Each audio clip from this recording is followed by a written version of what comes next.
Muy buenos días, hermanos. Qué alegría veros en vuestra nueva salsa. Y saber que tenéis salsa para 5 años. Pero vengo con malas noticias. Hay mucha gente sonriendo. Malas noticias.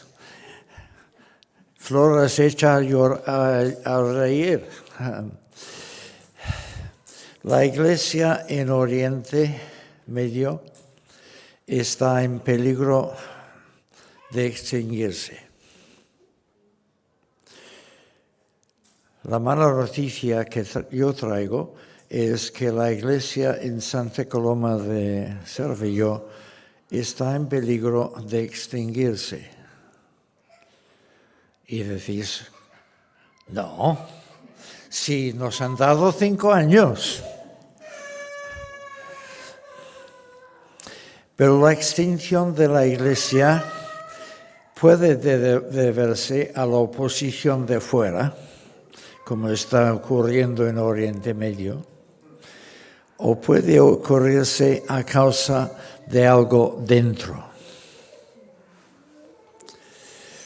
Quiero que veamos la segunda carta a los Efesios, no la epístola de Pablo, sino la carta que se encuentra en el libro de Apocalipsis capítulo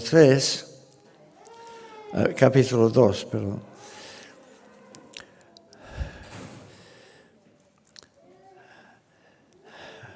Digamos unas palabras acerca de esta iglesia. Cuando Pablo escribió su epístola, felicitó a la iglesia a causa de su amor, entre otras cosas, su amor fraternal. Los hermanos se amaban entre sí. En el capítulo 3 pide al Señor que haga crecer este amor. Porque por mucho que nos amemos, siempre podemos amarnos más. El amor es así.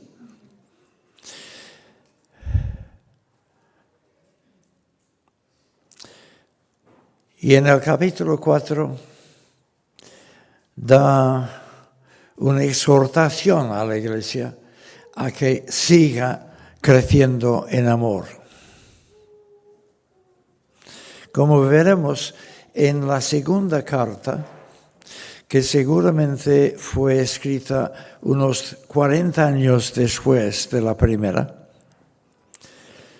en la segunda carta Jesús mismo tiene que decir de la iglesia, muy bien en un montón de cosas, pero tengo esto contra vosotros que habéis abandonado vuestro primer amor.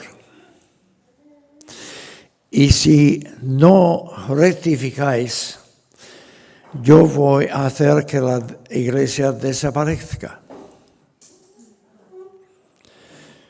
La iglesia de Éfeso estaba en peligro de extinguirse. No por persecuciones de fuera, sino por una falta de vitalidad espiritual interna. Y quiero que veamos esta carta, no porque yo considere que esta iglesia está en las condiciones de la iglesia de Éfeso en aquel momento, sino porque es advertencia de nosotros acerca de lo que puede pasar si no tenemos cuidado. Leamos entonces el texto. Apocalipsis capítulo 2, versículo 1. Escribe al ángel de la iglesia en Éfeso, el que tiene las 7 estrellas en su diestra, el que anda en medio de los 7 candeleros de oro, dice esto: Yo conozco tus obras y tu arduo trabajo y paciencia, y que no puedes soportar a los malos, y has probado a los que se dicen ser apóstoles y no lo son, y los has hallado mentirosos, y has sufrido, y has tenido paciencia, y has trabajado arduamente por amor de mi nombre, y no has desmayado. Pero tengo contra ti que has dejado tu primer amor. Recuerda, por tanto, de dónde has caído, y arrepiéntete y haz las primeras obras, pues si no, vendré pronto a ti y quitaré tu candelero de su lugar, si no te hubieres arrepentido. Pero tienes esto, que aborreces las obras de los nicolaitas, las cuales yo también aborrezco. El que tiene oído, oiga lo que el Espíritu dice a las iglesias. Al que venciere, lo daré a comer del árbol de la vida, el cual está en medio del paraíso de Dios.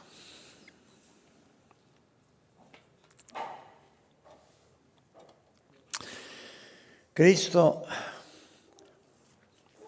aparece en la visión de Juan, diciendo a Juan que escriba a la iglesia,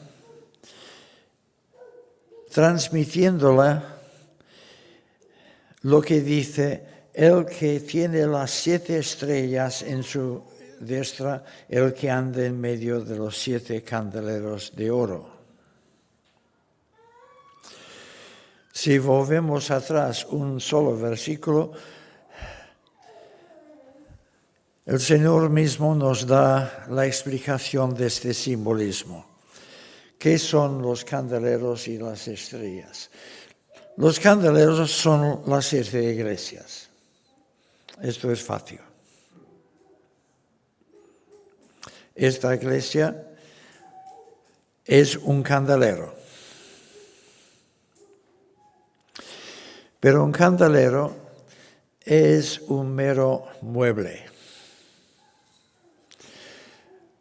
Existe para que haya luz, pero el candelero en sí no es la luz. Las estrellas son puntos de luz. Nosotros entendemos más acerca de las estrellas que en el siglo I, y por lo tanto podemos explicar mucho acerca de ellas.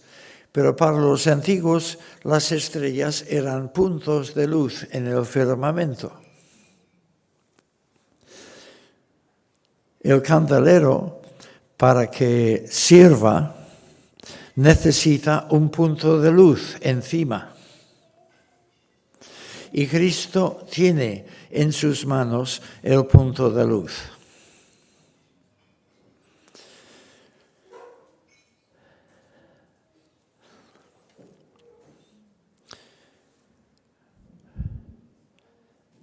¿Qué tal nuestra luz?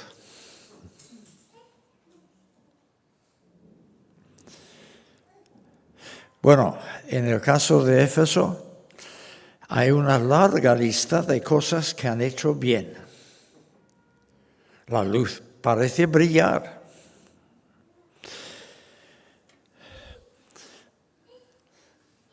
Hablé de este capítulo hace unas semanas en otro foro, y una hermana que estaba presente luego me dijo que cuando repasabas la lista de cosas buenas de la iglesia de Éfeso, yo iba diciendo para mí: muy bien, estamos bien, muy bien, estamos bien, muy bien.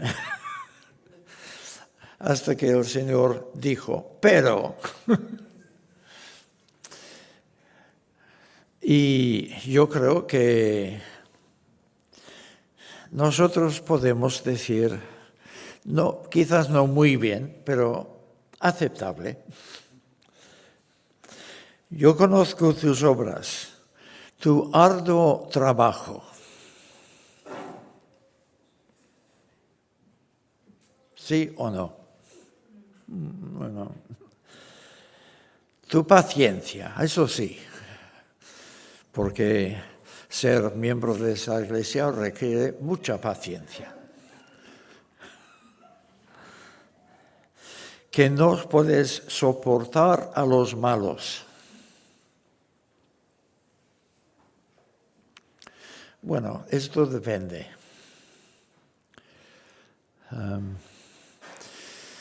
Si son muy pecadores, lo soporto porque yo sé que yo también lo soy. Pero si viene un predicador predicando falsa doctrina, enseguida a callarlo porque no soportamos a los malos. Y el Señor no quiere que soportemos a los malos.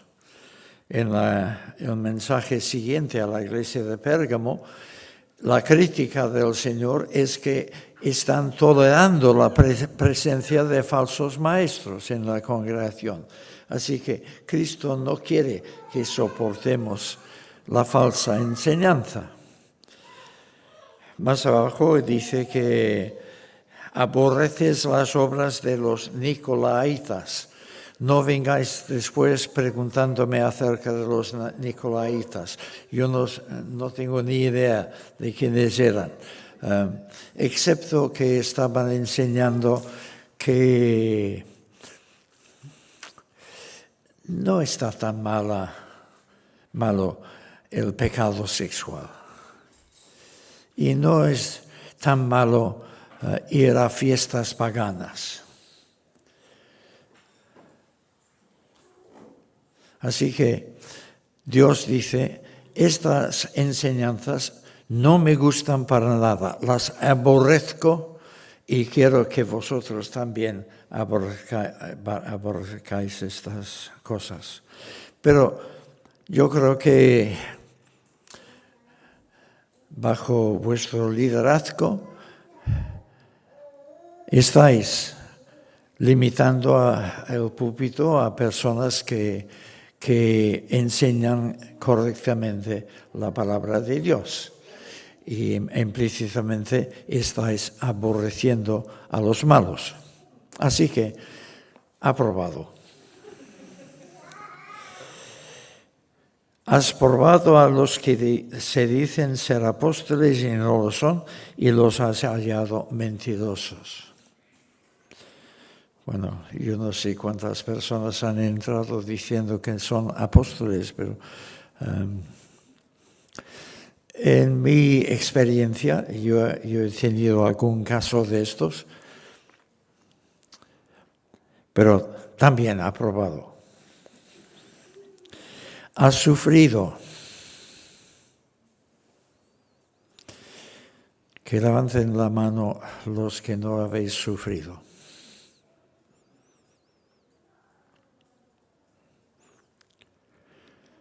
No dice en qué sentido.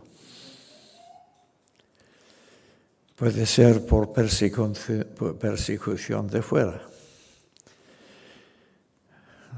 Entiendo que habéis pasado un periodo de estar un poco en vilo en cuanto a donde podíais reuniros, y en ese sentido habéis sufrido como congregación.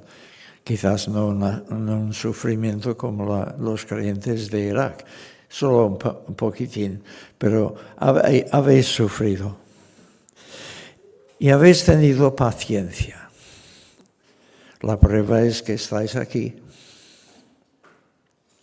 Estáis aguantando. Estáis perseverando. Y has trabajado arduamente por amor a mi nombre.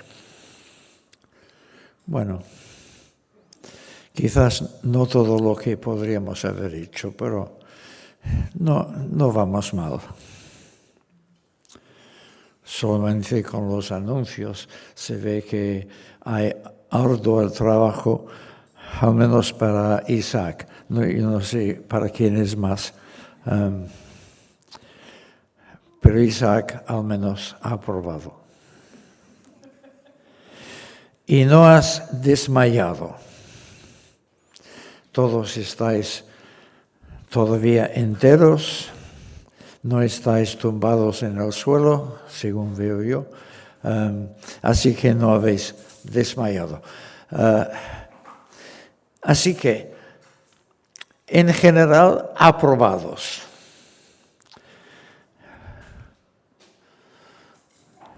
No sé si con matrícula de honor, pero al menos aprobados. Pero, y ahora viene el chasco. Has dejado tu primer amor. Vuelvo a decir que creo que no es cierto de la iglesia de Santa Coloma. Todavía. Pero fácilmente puede llegar a ser cierto. Si hacemos un repaso de la historia de la iglesia cristiana, el mismo patrón se repite vez tras vez. Una primera generación, y yo creo que vosotros todavía sois una primera generación de la iglesia de Santa Coloma, la primera generación tiene mucha vitalidad, mucha visión, mucho amor entre los hermanos. La segunda generación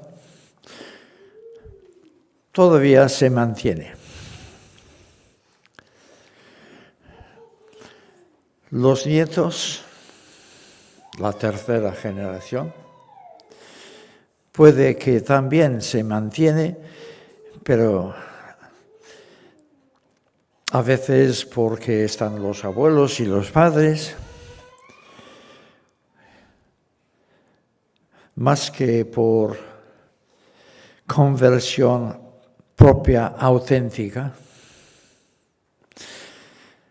Y a dónde voy es que fácilmente con el paso del tiempo las formas se mantienen, pero la esencia ha desaparecido.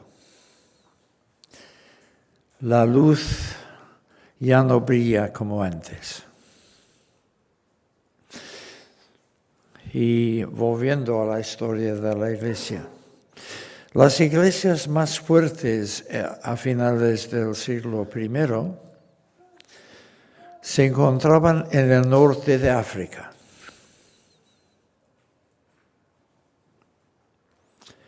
La luz se apagó completamente. Ahora, gracias a Dios, hay pequeñas iglesias recién establecidas en estas mismas tierras, pero la luz que había resplandecido gloriosamente al principio, luego desapareció. Visitando la isla en el Reino Unido donde vive nuestra hija, observamos que en cada pueblo hay capillas de lo que eran iglesias evangélicas hace 100 años, que ahora se han convertido en viviendas, en oficinas o en tabernas y discotecas.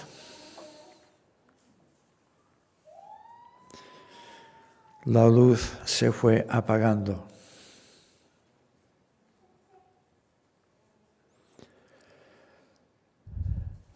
En Europa en general esto está siendo cierto hoy en día.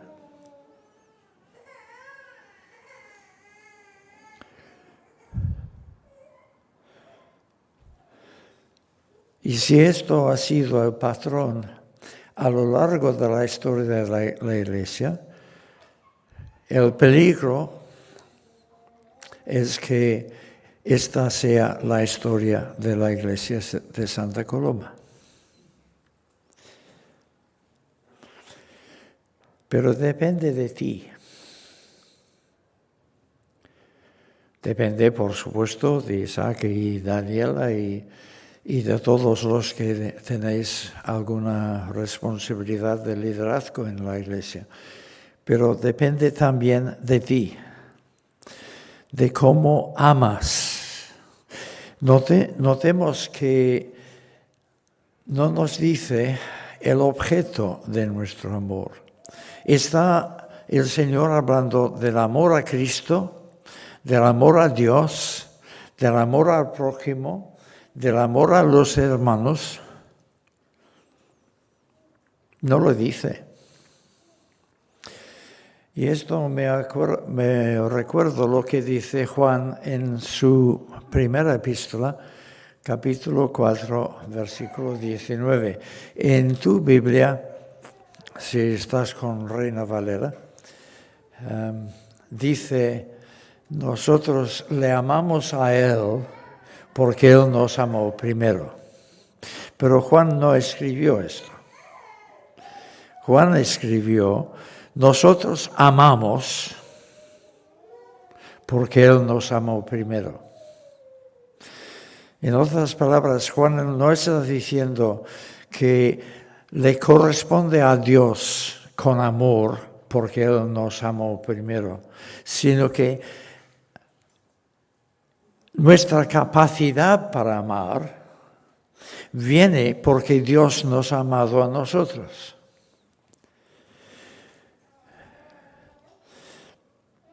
Esto coincide con lo que dicen los psicólogos. No estoy aquí para predicar lo que dicen los psicólogos, pero casualmente dicen lo mismo. Dicen que una persona que ha crecido sin amor difícilmente es capaz de amar. Pero esto es lo que dice la Biblia. Nosotros somos capacitados para amar porque previamente Dios nos ha amado a nosotros. Y lo glorioso es que una persona que no puede amar, si responde adecuadamente al Evangelio, el amor de Dios derramado en su corazón le capacita para amar a partir de su conversión.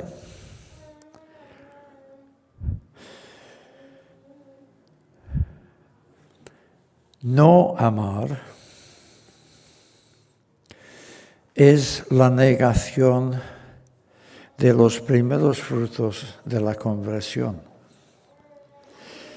Porque la primera manifestación del fruto del Espíritu Santo en nuestras vidas es el amor.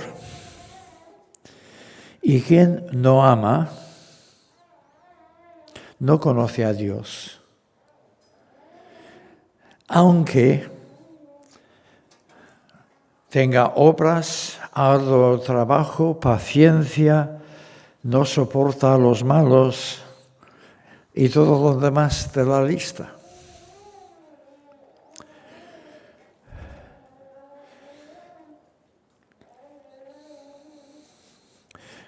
Si conocéis un poco el mundo evangélico de España, sabréis que hay iglesias moribundas, aparentemente al menos.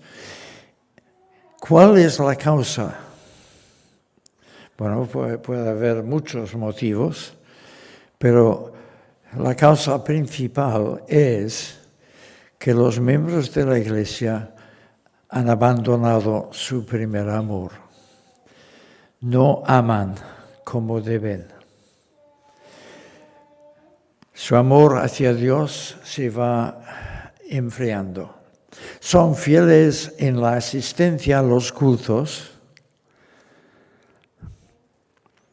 pero la relación personal con Dios desvanece. Como consecuencia, pierden mucho del amor entre sí. En vez de amarse con amor sincero y entrañable, permiten que el maligno, el enemigo de la Iglesia, siembre entre ellos desacuerdos, envidias, rencores, resentimientos. Y estas cosas llegan a ser más importantes que el amor fraternal. Es una tragedia que se ha repetido una y otra vez a lo largo de la historia de la Iglesia cristiana. Y si no somos cuidadosos, se repetirá también en Santa Coloma de Cervelló. Quizás no en los próximos 5 años, pero hay que estar en guardia para siempre. Recuerda, por tanto, de dónde has caído y arrepiéntete. Nunca es demasiado tarde. Siempre podemos reaccionar y siempre el Señor nos pide que reaccionemos. Haz las primeras obras. Las primeras obras quizás no sean muy diferentes de las actuales en su forma exterior.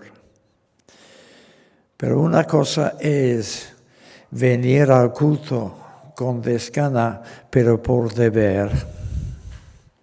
Y otra cosa es venir al culto porque amo al Señor y amo a los hermanos y por lo tanto tengo ganas de venir y tengo ganas de estar en presencia de Dios juntamente con mis hermanos y alabarle y todo lo demás. Las primeras obras de la iglesia de Éfeso eran obras de amor. Consistían, entre otras cosas, en asistir a cultos, en cantar juntos himnos, canciones, decir amén al final de las oraciones. Pero eran obras que brotaban del amor. Pero es muy posible seguir manteniendo las formas externas y el amor ya ha desaparecido. Si no os arrepentís, dice Cristo, vendré pronto a ti. En el texto griego no dice vendré pronto a ti, dice voy a ti, en tiempo presente. Pero han traducido vendré pronto correctamente, porque esto es lo que quiere decir.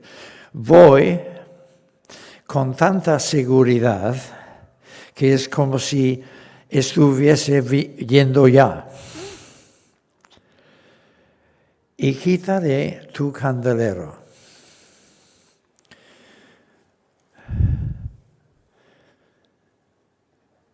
Quitar la estrella es desastroso, pero quitar el candelero lo es más. Quitar la estrella significa apagaré tu luz. Quitar tu candelero quiere decir la iglesia desaparecerá. Porque el candelero es la iglesia.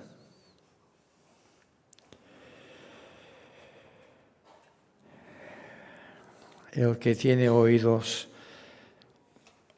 oiga lo que el Espíritu dice a las iglesias. Pero está escribiendo solo a una, ¿no?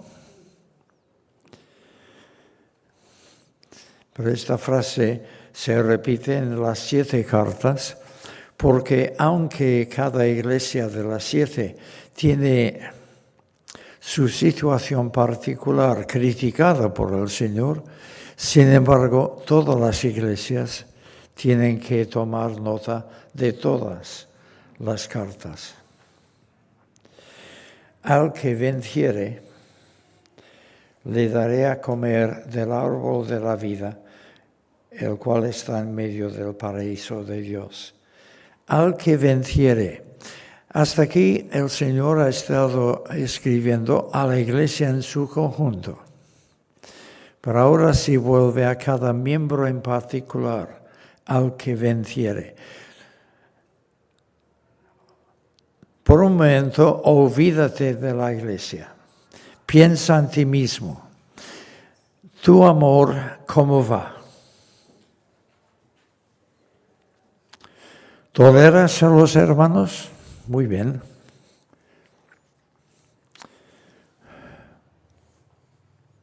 A veces los hermanos son bastante intolerables y es todo un logro si sigues tolerándolos.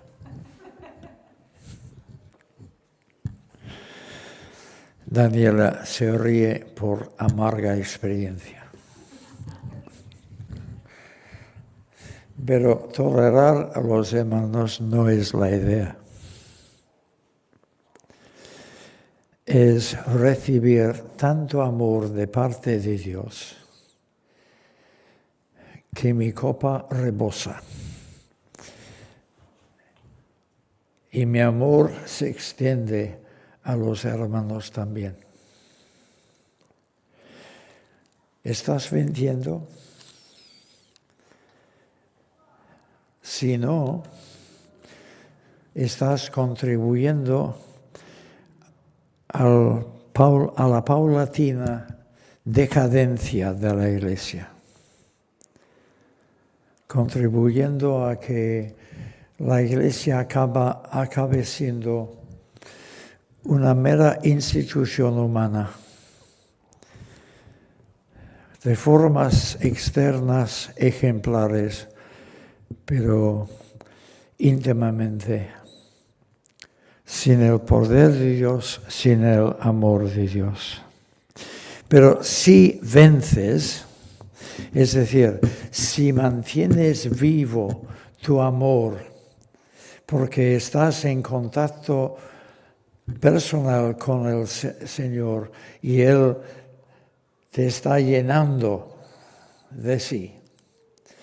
Si sigues amando a los hermanos, amando al Señor y por lo tanto amando también a los hermanos, entonces hay una gloriosa noticia para ti. Te daré a comer del árbol de la vida, el cual está en medio del paraíso de Dios. ¿Os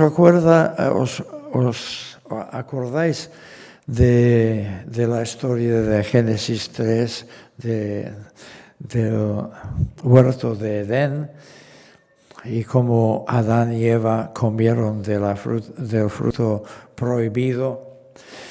Y por lo tanto, Dios colocó querubines para impedir que tuviesen acceso. Gracias. A ver si esto abre fácil. Sí. Con permiso. Esto es para poner a prueba vuestro amor fraternal.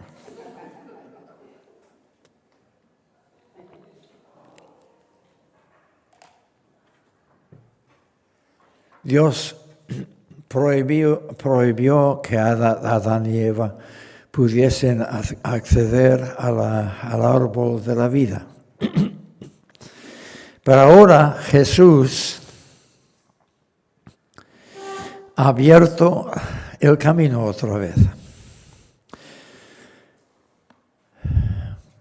Yo entiendo que esto significa que el huerto de Edén y el árbol de la vida que estaba en el huerto eran yo iba a decir símbolos, pero más que símbolos, realidades terrenales que reflejaban una realidad celestial que nos espera a nosotros. Ya no se trata del huerto de Edén, se trata del paraíso de Dios.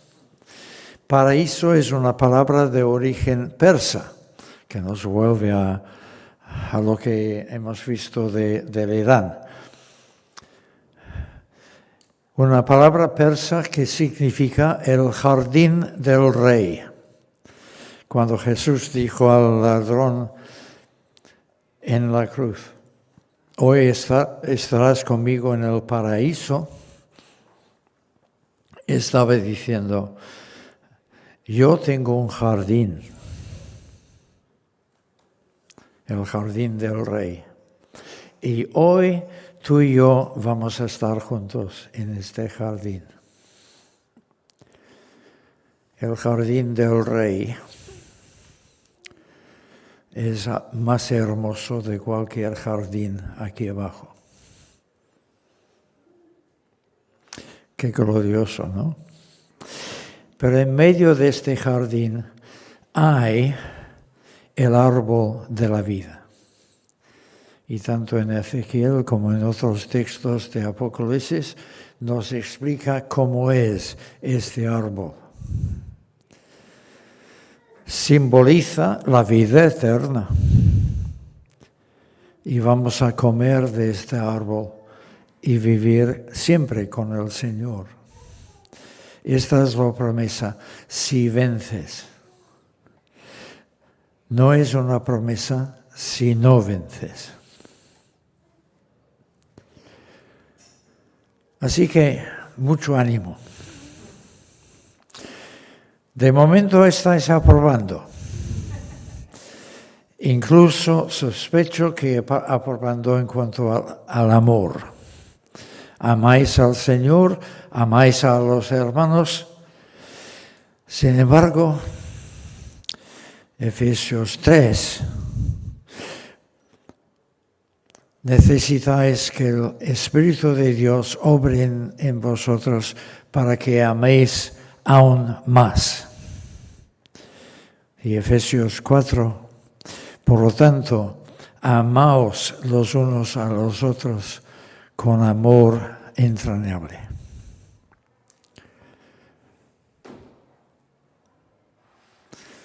¿Vale, hermanos?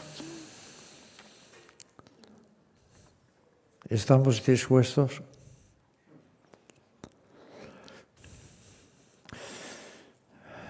Os miro, qué guapos que sois. Qué amables que sois. Qué fácil es amaros. Pero yo no convivo con vosotros.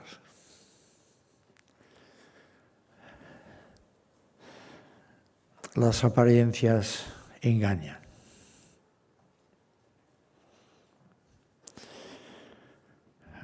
Qué amables sois en apariencia.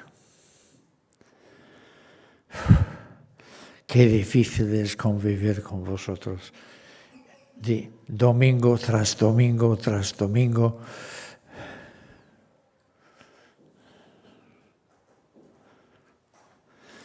El Señor nos pide que cuidemos mucho esta dimensión de nuestro compromiso con Él.